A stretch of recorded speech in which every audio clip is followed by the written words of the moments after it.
Jira jirtu kabajamtootaaf jaalatamtoota keenya oduu keenya kan yeroo ammaa kana jalqabneeti jirra. Itoophiyaatti lammiileen biyyoota alaa eenyummaa isaanii akkaaniif Itoophiyaatti galanii jiraatan jechuu Itoophiyaan beeksisteeti jirti.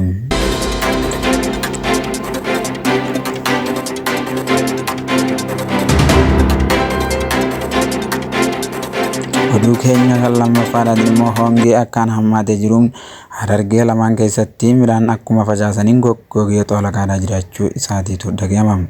Midhaan immoo kan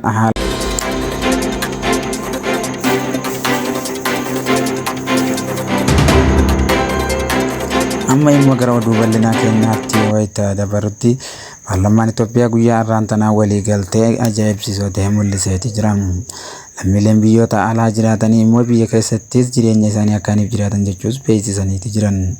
Lammiilee Itoophiyaadhaa kanneen biyyoota alaa jiraatan qofa osoo hin taanes lammiileen biyya alaa gara Itoophiyaattis galanii manaa fi hundaa'uu ijaarratanii jiraachuudhaas ni danda'an jechuun beeksisan.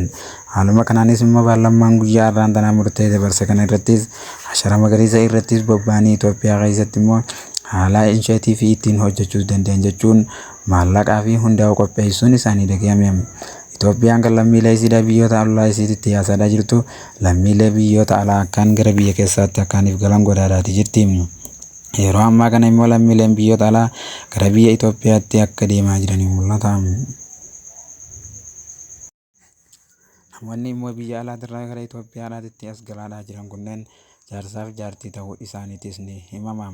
Garuu immoo maallaqni baay'inni guddaan isaaniifis qophaa'uun akka guyyaa har'aan tanaatis dhaga'ameeti jira. Tooraalee 150 kan qophaa'e yoo ta'us garuutuu immoo hangi kun itti xiqqaata jechuun lammiilee biyya alaatirraa as galan miseensi paarlaamaa tokko gaafate. Garuutuu immoo namoonni biyyattii kanatti as galan yoo akkaan kan heddummaatan ta'e yaadni guddaan akkaaniif jirus ni dubbatama. Itoophiyaan immoo kanneen lammiileen isheedhaa biyyoota adda addaa keessaas jireenya isaanii jiraachaa jiran lammiileen biyyoota biraa Itoophiyaatti galanii akka Itoophiyaa ta'aniif biyyoota hedduu irraa lammiilee biraa ajajaa akka jiraniitu mul'ata.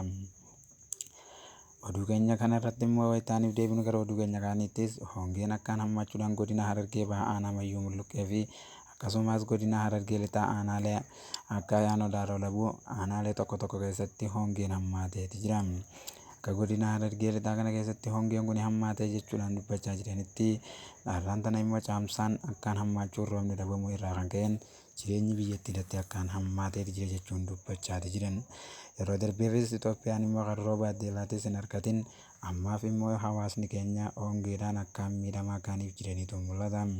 Midhaan dhiyeenya kana immoo biqiloonni garaagaraa hongeedhaan kan miidhaman sooshaal miidiyaa kana irratti wayita mul'atu kan namoota hedduu ajaa'ibsiise ta'e. Garuutuu immoo mootummaan Itoophiyaa kan yeroo hedduudhaaf piroojeektii fi insheetiivii hojjechaati jira jechuudhaan kan dubbatu kana immoo hojjetee kan hin mul'isin hawaasa keenyaa fi hawaasni isaa maal akka isaaf godhanii fi maal akka ta'aa jiran jireenya isaanii akkanaaniif yaa'isa jiran sodaachaa akkaaniif jiranii mul'ata. Garuu immoo namni jalqaba duraatiif kan jiraatuun yoo misooma ta'us misoomummaan isaan hojjetan sunis haala kana wayita jalaa ta'utti jireenya qaalaa'uudhaa wajjiniin ka'ee uummanni Itoophiyaa rakkoo hamtuu keessa akka jiraniitu dubbatama.